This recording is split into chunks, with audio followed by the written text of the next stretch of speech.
Welcome to my channel Alien Signal. The first day humanity was invited to learn among the stars, no one expected a classroom. They expected a council chamber, a battlefield, a laboratory suspended over a dying sun. Instead, Captain Elena Marquez found herself standing inside a circular hall with tiered seating, transparent walls, and a ceiling that shimmered with constellations not mapped by any human telescope.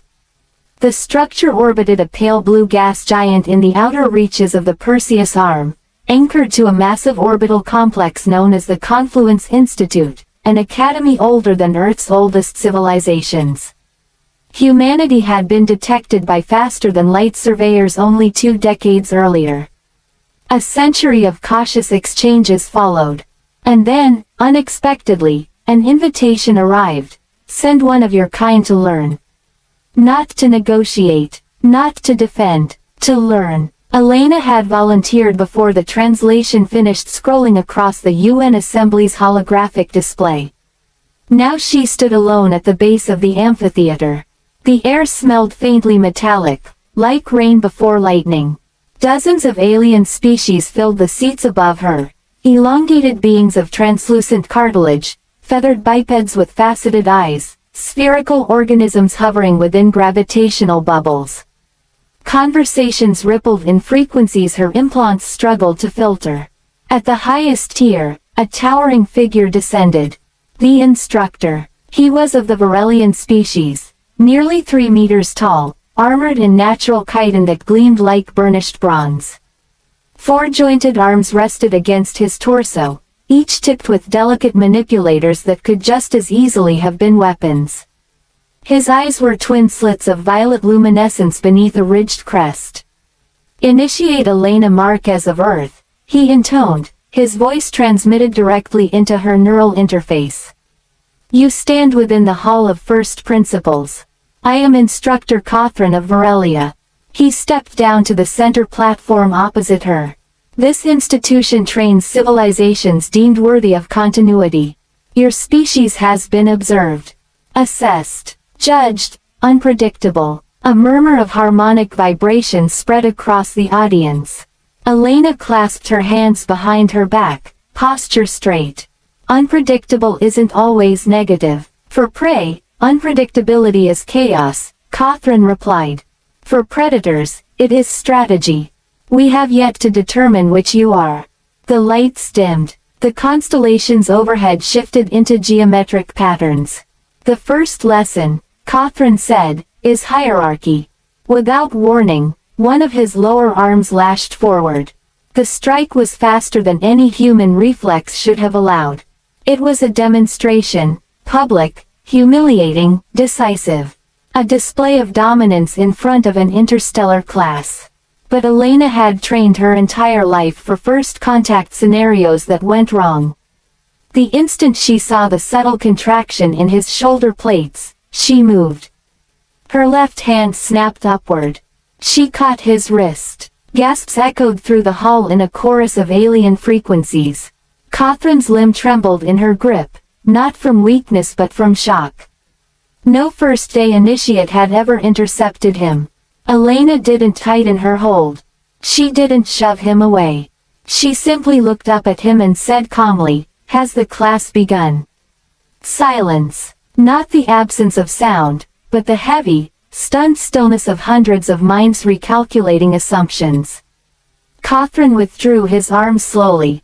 "Yes," he said after a long moment. "It has." The story of that single motion spread through the Institute before the next cycle of its artificial sun.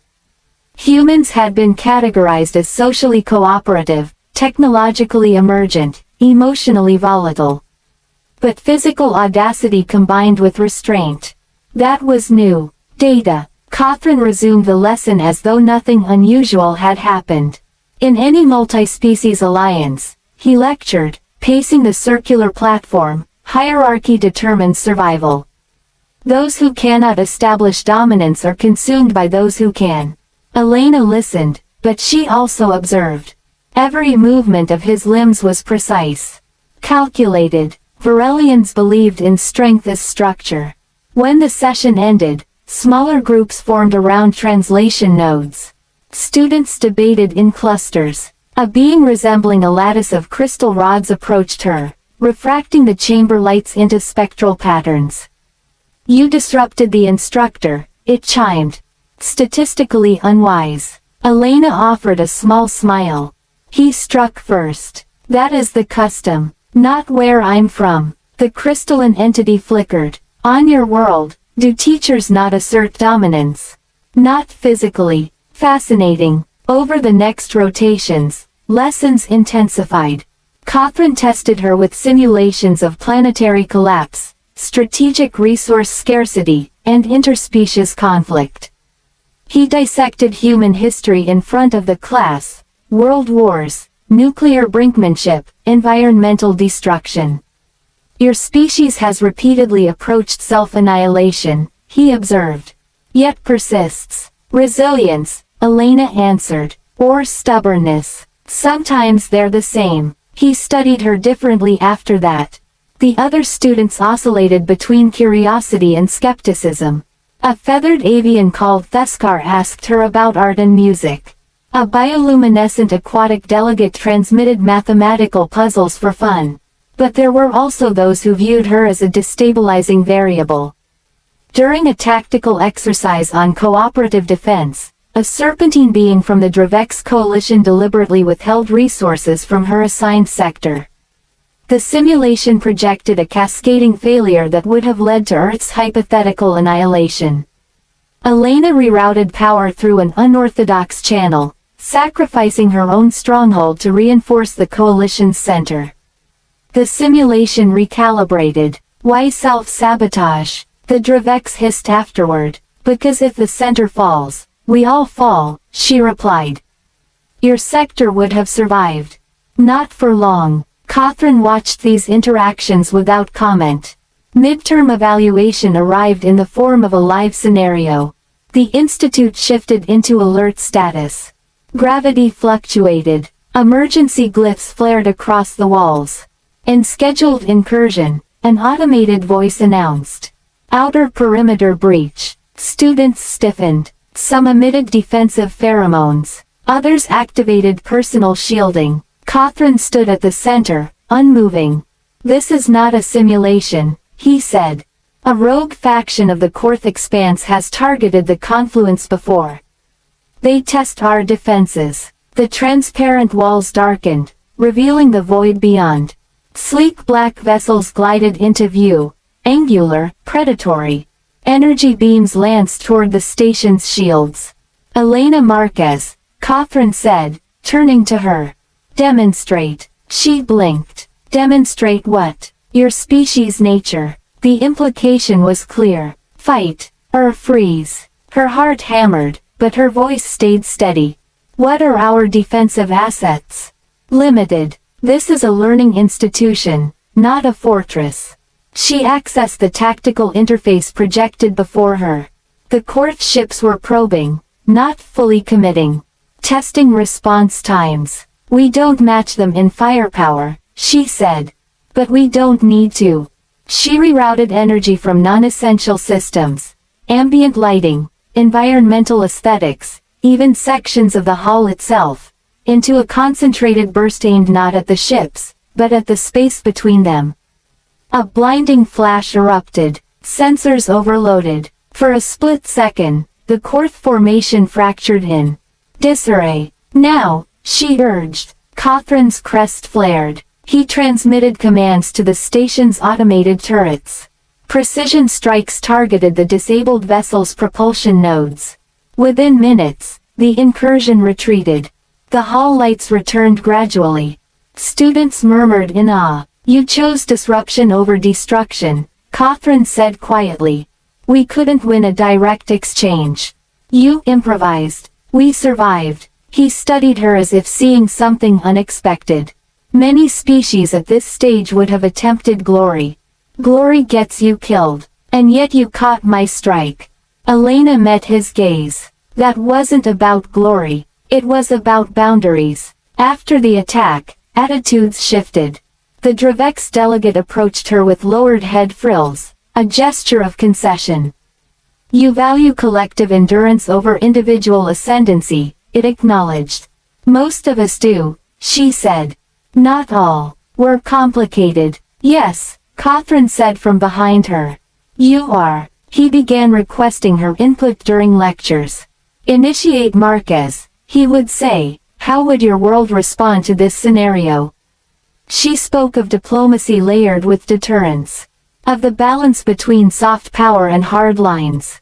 Of cultural exchange as a stabilizing force. Some students scoffed. Others listened. But not everyone appreciated her rising influence. One evening cycle, as artificial dusk settled over the Institute's gardens, a habitat dome filled with flora from dozens of worlds, Elena felt a shift in the air. Three-quartz sympathizers, embedded as observers, blocked her path. You embarrassed the expanse, one transmitted coldly. You disrupted natural selection. Elaborate, she replied evenly.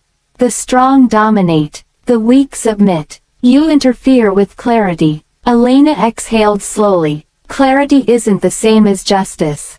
They advanced. This time, there was no instructor watching. No class. The first lunged. She pivoted, redirecting its momentum into the garden's low barrier. The second extended an energy filament toward her throat. A bronze blur intercepted it. Catherine. His upper arms moved with lethal precision, disarming without killing. The third assailant retreated, emitting a burst of frustrated static before security drones descended. When it was over, Catherine turned to her. You did not request assistance.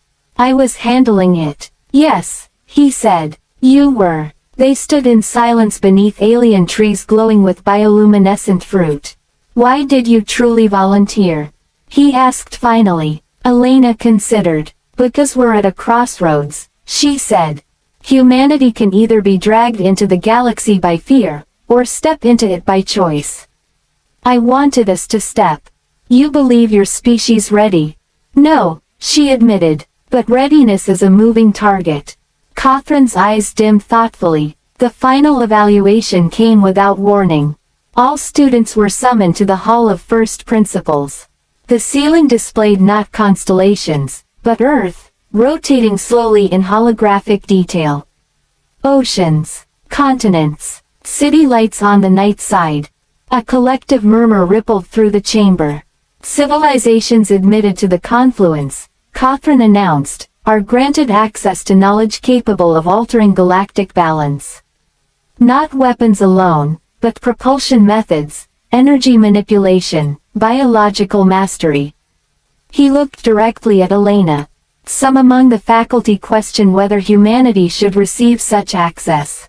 A projection appeared, simulations of Earth armed with Institute-level technology. Some showed utopian transformation, climate restoration, interstellar cooperation. Others depicted expansionist dominance, resource exploitation on a galactic scale. You stand as proxy, Catherine said. Defend your species. Elena felt the weight of a planet on her shoulders. She stepped forward. We are flawed, she began.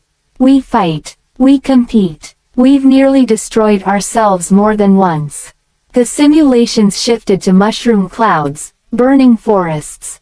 But we also rebuild. We create art in the ruins. We send probes beyond our system not to conquer, but to understand. Images of Voyager, of telescopes, of diverse human faces filled the dome. Give us power, and yes, we might misuse it. But deny us growth, and you guarantee stagnation. Isolation breeds fear. Fear breeds violence. She looked around at the assembled species. You tested me with dominance.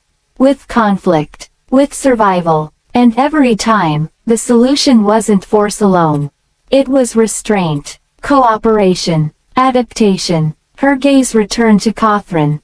You struck first on my first day. I didn't flinch, not because I wanted to fight you, but because I refused to start our relationship with submission. Partnership requires equals. Silence stretched long and heavy. Then, unexpectedly, Catherine lowered himself onto one knee. A gesture so profound that several species emitted shocked bursts of color and sound. Humanity, he declared, is neither prey nor predator alone. It is potential. He rose. The confluence extends provisional integration. The ceiling shifted from Earth to a shared star map, new routes connecting Sol to distant systems. Elena exhaled a breath she hadn't realized she'd been holding. The class erupted, not in chaos, but in a layered symphony of alien acknowledgement. As the session concluded, Catherine approached her one final time.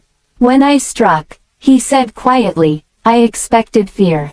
Or aggression. You got neither. No, he agreed. I got a question. She smiled faintly. Seemed appropriate. He inclined his head. Has the class ended? She asked. Catherine's violet eyes gleamed. For your species, he said. It has just begun. Beyond the transparent walls, the gas giant turned serenely, and somewhere light years away, Earth continued spinning, unaware that its future had shifted in a single moment when an alien instructor threw the first strike. And the human didn't flinch. Thank you for listening. Subscribe for more cinematic science fiction stories.